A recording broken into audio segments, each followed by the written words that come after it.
పండిత్ జవహర్లాల్ నెహ్రూ గారి నుంచి మొదలు పెడితే లాల్ బహదూర్ శాస్త్రి వరకు దేశ భద్రత, ఆహార భద్రతకు అత్యంత ప్రాధాన్యత ఇచ్చినాం. అందుకే ఆనాడు జై జవాన్ జై కిసాన్ అనే నినాదంతో కాంగ్రెస్ పార్టీ ప్రజల దగ్గరికి వెళ్ళింది. జవహర్లాల్ నెహ్రూ గారు హరిత విప్లవాన్ని తీసుకొస్తే లాల్ బహదూర్ శాస్త్రి గారు ఆహార భద్రతకు సంబంధించిన నిర్ణయాలు తీసుకున్నారు.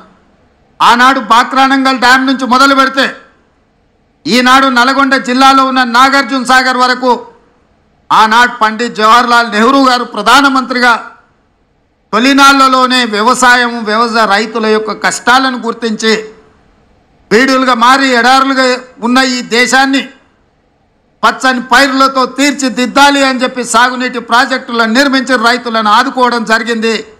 వారి వారసులుగా శ్రీమతి ఇందిరాగాంధీ గారు పేదలకు అప్పు పుట్టాలి అని అంటే పెద్ద పెద్ద వ్యక్తుల దగ్గర అప్పులు తెచ్చి బానిసలుగా మారుతుంటే బ్యాంకుల పేరు మీద ప్రైవేటు వ్యక్తుల చేతుల్లో ఆర్థిక వ్యవస్థ మొత్తం బందీ అయి ఉంటే బ్యాంకులను జాతీయీకరణ చేసి పేద రైతాంగానికి తక్కువ వడ్డీలతో రుణాలు ఇచ్చే విధంగా శ్రీమతి ఇందిరాగాంధీ గారు బ్యాంకుల జాతీయీకరణ చేసింది.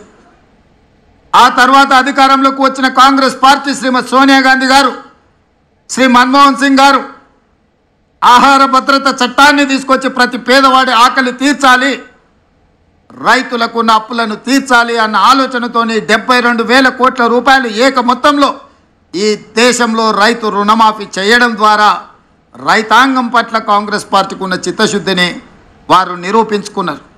ఈరోజు ఈ వేదిక మీద నుంచి నేను గర్వంగా చెప్తున్నా, ఈ దేశ ప్రజలకు ఆహార భద్రత చట్టాన్ని తెచ్చింది కాంగ్రెస్ పార్టీ, విత్తన సబ్సిడీ ఇచ్చింది కాంగ్రెస్ పార్టీ, ఎరువుల సబ్సిడీ ఇచ్చింది కాంగ్రెస్ పార్టీ, వ్యవసాయ పనిముట్లకు సబ్సిడీ ఇచ్చింది కాంగ్రెస్ పార్టీ, ఉచిత కరెంట్ ఇచ్చింది కాంగ్రెస్ పార్టీ, రైతు రుణమాఫీ చేసింది కాంగ్రెస్ పార్టీ, రైతు బీమా పంటల బీమా తీసుకొచ్చింది కాంగ్రెస్ పార్టీ, రైతులు పండించిన పంటకు కనీస మద్దతు ద్వారా చట్టబద్ధత చేసి ఇవాళ రైతులను దళారులు మోసగించకుండా పండించిన పంటకు గిట్టుబాటు ధర ఇచ్చే చట్టాలను తీసుకొచ్చింది కాంగ్రెస్ పార్టీ.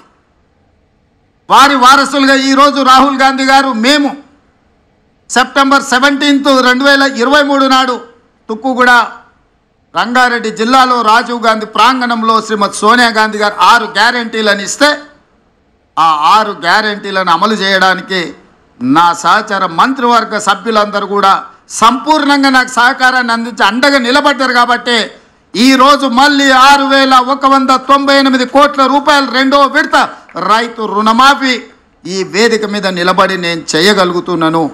ఇది మా చిత్తశుద్ధి.